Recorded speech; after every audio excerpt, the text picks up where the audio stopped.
Did you know most generational wealth disappears by the third generation? Jesse Pinkman's story reflects a cycle many of us are trying to break. This episode explores how financial habits and trauma are passed down through generations. Jesse may seem like a lost cause, but he also shows us how hard it is to break free from financial dysfunction. This is our fourth episode in Breaking Broke, Financial Literacy Through Breaking Bad.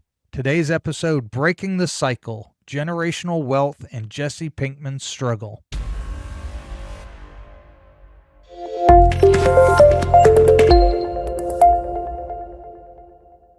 Welcome back to Simply Money. Jesse Pinkman grew up in a middle-class home, but was labeled a screw-up. His parents tried to control him, but instead of mentoring him financially or emotionally, they pushed him out. Without guidance or opportunity, Jesse turned to the drug trade. This mirrors the experience of many young people, especially in underserved communities, who lack financial role models, access to tools, or encouragement.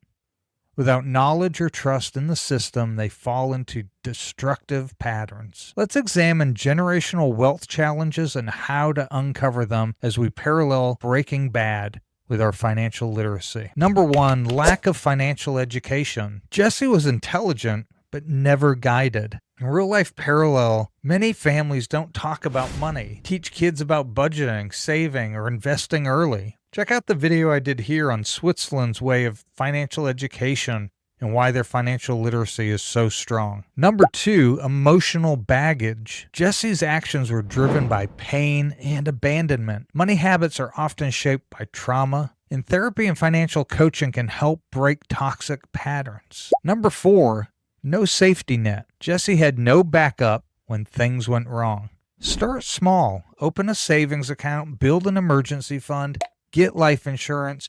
Start building that safety net because things will happen that will set you back, and that safety net can keep you from falling all the way back. Number four is asset building. Instead of building, Jesse spent. Teach young people about appreciating assets, stocks, retirement accounts, home ownership, things that build value. Most young people are learning to spend on cars, expensive vacations, and designer clothes, none of which holds or builds value.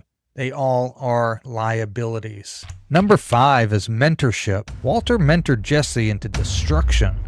Imagine if someone had mentored Jesse into investing or entrepreneurship instead of into a life of crime.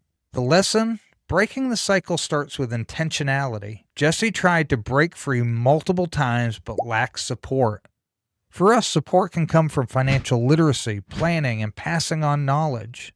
Breaking generational cycles isn't easy, but it is possible. Education, discipline, and mentorship are the keys. See, Breaking Bad is a great series in my opinion, but there's so many financial lessons that we can parallel to real life. Leave a comment. What's one habit you're changing for the next generation in your life, particularly when it comes to finances? If you like this video, hit that like button. And don't forget to subscribe for episode 5 on money laundering and personal finance deception as we continue the series Breaking Broke Financial Literacy Through Breaking Bad.